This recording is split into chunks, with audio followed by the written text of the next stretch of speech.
What happens when a woman who thrives on confrontation sits across from someone who refuses to be intimidated? On The View, a conversation meant to highlight advocacy and resilience quietly turns into a psychological standoff. The hosts try to keep the peace. One guest stays composed, the other keeps pushing. By the end of the hour, only one chair will be empty, and Meghan Markle will walk out while the cameras are still rolling. But the moment it all begins is almost polite. The studio of The View looked exactly as it always did, bright, inviting, carefully designed to feel safe. Warm lighting, familiar faces, the illusion of balance. The audience applauded as Meghan Markle walked onto the set, dressed impeccably, posture straight, smile perfectly measured. She waved once, just enough. Meghan took her seat with the practiced ease of someone used to cameras, used to attention, used to control. Joy Behar leaned in with a welcoming grin. Whoopi Goldberg nodded respectfully, her expression neutral but attentive. Moments later, Sharon Osbourne entered from the opposite side. The applause shifted. It wasn't louder, it was sharper, curious, expectant. Sharon didn't wave, she didn't perform. She walked directly to her chair, sat down, crossed her legs neatly, and rested her hands in her lap. Calm, observant, grounded. From the outside, it looked like a balanced panel. Inside the room, the air tightened. Whoopi opened the segment with her usual authority. "We're glad to have all of you here today," she said. "This is a conversation about public life, criticism, and what it means to speak your truth." Meghan smiled wider at that. "Oh, I'm very familiar with criticism," she said lightly. "It tends to follow women who don't behave the way they're expected to." Joy chuckled nervously. "Well, that's certainly true." Sharon said nothing. The first questions were safe.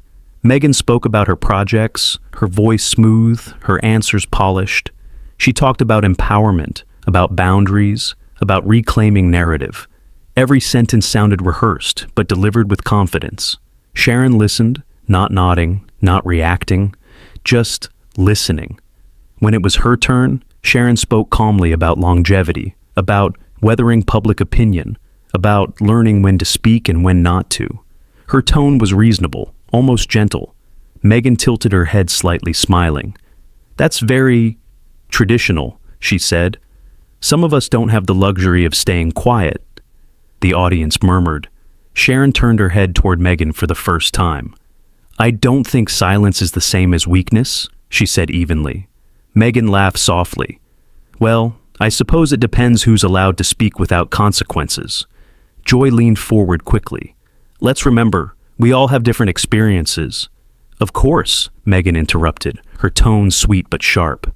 "Some people are protected by their industry. Others are punished for disrupting it." Her eyes flicked briefly toward Sharon. Sharon raised an eyebrow, but remained composed. "Or," she replied calmly, "some people confuse disruption with provocation." The room shifted. Whoopi glanced between them, sensing the edge. "Let's keep this respectful," she said gently. Meghan smiled again. "I'm always respectful. I just don't dilute my truth to make others comfortable." Sharon didn't react immediately. Then she said quietly, "Truth doesn't need volume to be heard." A ripple moved through the audience. Meghan crossed her legs, posture tightening. "That sounds nice," she said.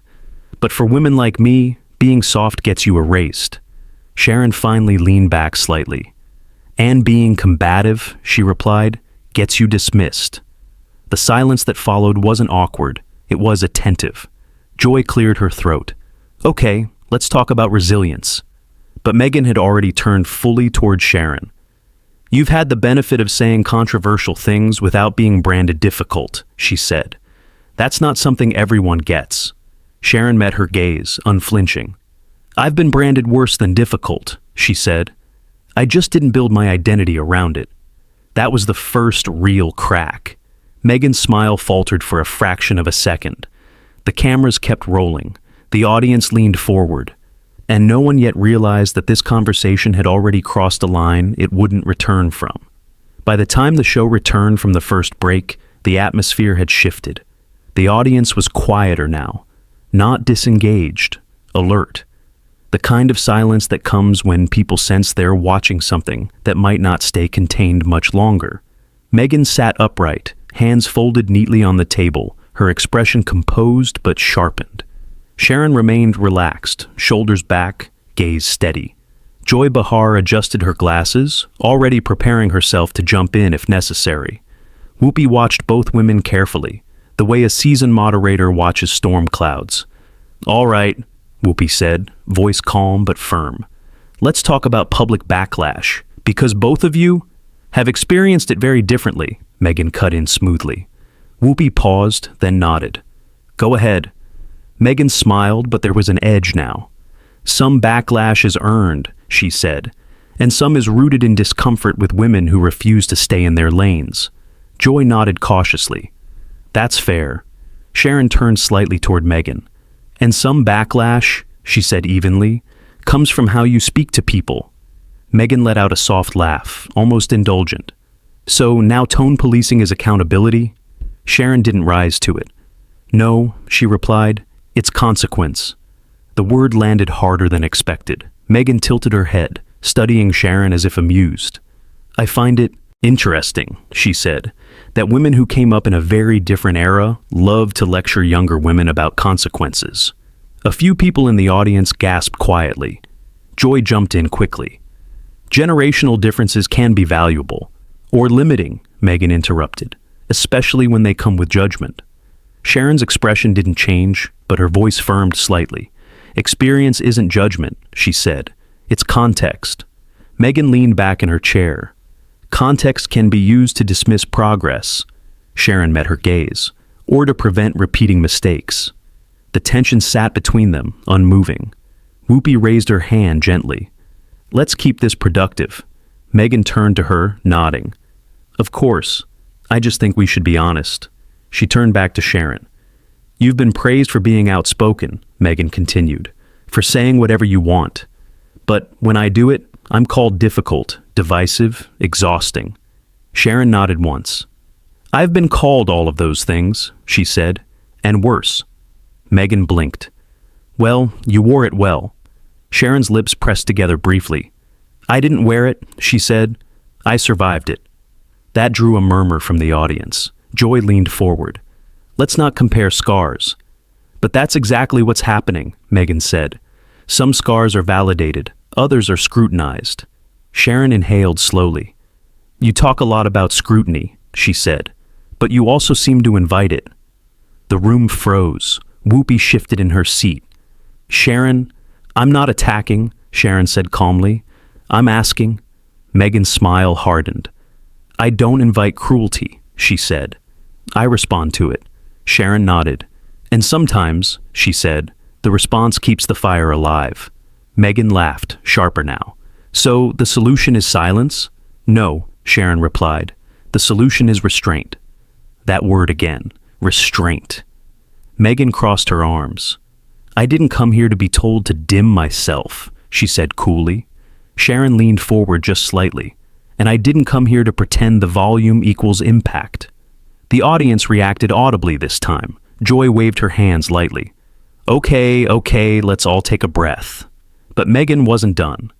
"You know what's frustrating?" she said. "Being constantly advised by people who benefited from the very systems they now critique." Sharon's eyes narrowed just a fraction. "And you know what's frustrating?" she replied. "Watching someone tear down every room they enter, then blame the walls." The tension snapped tighter. Whoopi's voice cut in, firm now. "All right, we are not doing personal attacks." Meghan looked offended. "I'm being honest." Sharon nodded. "So am I." The two women locked eyes, not hostile, not explosive, but unyielding. The audience could feel it, the moment where neither was willing to step back. Joy leaned toward Whoopi and whispered, "This is getting bad." Whoopi nodded subtly. Meghan finally spoke again, her voice controlled but cold. "I find it disappointing," she said, "that women still police each other instead of standing in solidarity." Sharon responded without hesitation. "Solidarity doesn't mean silence," she said, "and it doesn't mean indulgence." That was the moment the hosts realized they were losing control, because Meghan's posture shifted, and when Meghan Markle stopped smiling entirely, everyone in the room knew this conversation was no longer salvageable. The applause that followed the commercial break was scattered and uncertain. A few people clapped out of reflex. Most simply waited. Meghan sat rigid now, shoulders squared, chin lifted. The playful confidence from earlier was gone, replaced by something sharper, defiant, irritated, ready. Sharon, on the other hand, looked almost unchanged, calm, present, as if the rising temperature belonged entirely to the other side of the table. Whoopi spoke first, slower than usual. "Let's reset," she said.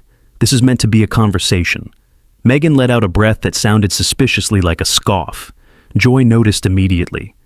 "Meghan," she said gently, "you were saying you felt misunderstood." "I feel misrepresented," Meghan corrected quickly. "There's a difference." Sharon nodded. "There is," she said. "And sometimes the misrepresentation comes from how we frame ourselves." Meghan turned sharply toward her. "Are you suggesting I'm responsible for how people treat me?" Sharon didn't hesitate. "I'm suggesting we're all responsible for how we treat others." That landed hard. Meghan laughed, short and dismissive. "Of course you'd say that. It's very easy to sound reasonable when you've never had your every word weaponized." Sharon's expression tightened just slightly. "I've had my words cost me my career," she replied calmly. "More than once." Meghan waved a hand. "Let's not pretend that's the same." The audience reacted audibly. Whoopi leaned forward, voice firm. "All right, we're not ranking trauma." Meghan nodded, but her eyes never left Sharon. "I just think it's interesting," she continued, "how women who were once considered controversial suddenly become the gatekeepers of acceptable behavior." Sharon leaned back, folding her hands. "Gatekeeping?" she asked. "Or boundaries?" Meghan's jaw clenched. "You're telling me how I should exist in public," she said. "How I should speak. How much is too much?" "No," Sharon replied. "I'm telling you what happens when every conversation becomes a confrontation." Joy jumped in quickly. "Let's focus on common ground." "But there isn't any," Meghan snapped. The room froze. Joy blinked. "I'm sorry?" "There isn't any," Meghan repeated, louder now. "Because every time I speak, I'm told to soften, to explain, to justify. And when I don't, I'm labeled difficult." Sharon leaned forward slightly, her tone still controlled. "Being difficult isn't a crime," she said. "But being dismissive is." Meghan stood up halfway, then sat back down, catching herself. But the damage was done. "You keep accusing me of tone," she said. "But maybe the problem is you're uncomfortable with being challenged." Sharon met her gaze. "I'm not uncomfortable," she said. "I'm unimpressed." The audience gasped. Whoopi stood up immediately. "Okay, we're going to slow this down." But Meghan was already leaning forward, voice tight. "You don't get to be unimpressed with my life," she said. "You don't get to judge choices you've never had to make." Sharon's voice didn't rise. "I get to respond to what's in front of me," she said. "And right now, what I see is someone who mistakes pushback for persecution." That was it. Meghan stood fully this time. Her chair scraped loudly against the floor. Joy's hand flew to her mouth. "Meghan!" "No," Meghan said sharply. "I'm done being lectured." Sharon remained seated, looking up at her. "I'm not lecturing you," she said. "I'm disagreeing with you." Meghan's voice shook, not loud, but furious. "You think you're better than me," she said, "because you sit there calm and measured and pretend that makes you wiser." Sharon looked at her steadily. "No," she said, "I think I've learned when not to make everything about myself." The audience erupted, gasps, murmurs, stunned reactions all at once. Whoopi stepped between them slightly, palms out. "That's enough," she said firmly. Meghan grabbed the edge of the table. "This show claims to support women," she said. "But the moment one refuses to be palatable, you all turn on her." Joy shook her head. "That's not what's happening." "It is," Meghan insisted. "You let her sit there and dismantle me." Sharon finally stood, not abruptly, not aggressively. She stood like someone ending a conversation. "No one dismantled you," Sharon said quietly. "You did that yourself." The silence that followed was deafening. Meghan stared at her, eyes blazing. "You know what?" she said. "I don't need this." She reached for her microphone, unclipped it with a sharp tug, and dropped it onto the table. The sound echoed across the studio. Joy whispered, "Oh my God!" Whoopi turned to the camera, already preparing to cut, but Meghan was already walking away, and everyone knew there would be no coming back from this. The door didn't slam. That was what surprised everyone most. Meghan Markle's heels clicked against the studio floor as she walked off, set, controlled, rigid, unmistakably angry. No glance back, no final word. Just departure. For a beat, no one spoke.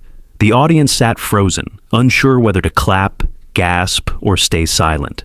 The cameras lingered on the table where Meghan's microphone lay abandoned, its wire coiled loosely like something discarded in frustration. Sharon Osbourne remained standing, not triumphant, not shaken, simply still.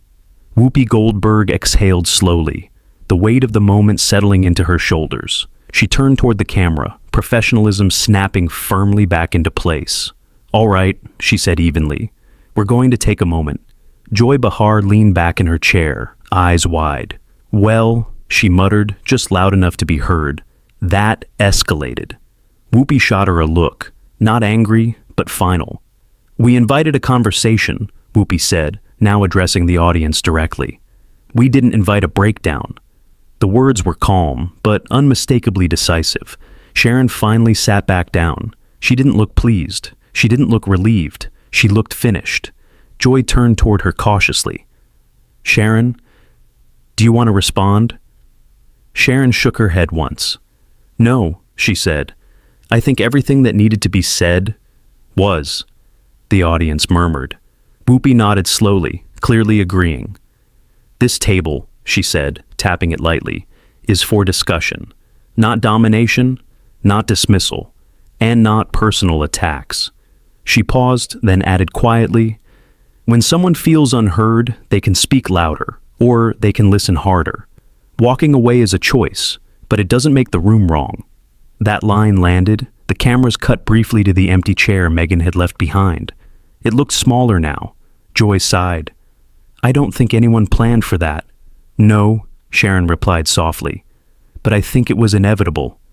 The studio fell silent again, not awkward, not chaotic, resolved. Later that afternoon, clips would flood social media. Headlines would argue over who crossed the line. Comment sections would fracture into camps. Some would say Meghan was provoked. Others would say she provoked herself.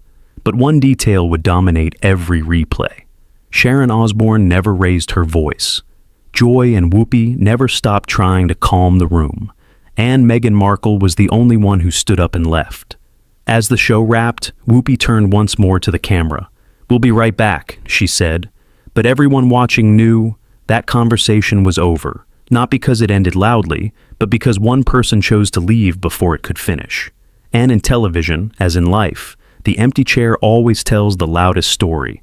Some conversations end with applause, others end with explanations, and some end with a walkout that says everything words no longer can. If you enjoy slow burn confrontations and unfiltered moments like this, like the video, subscribe, and turn on notifications, because the next table might be even harder to leave.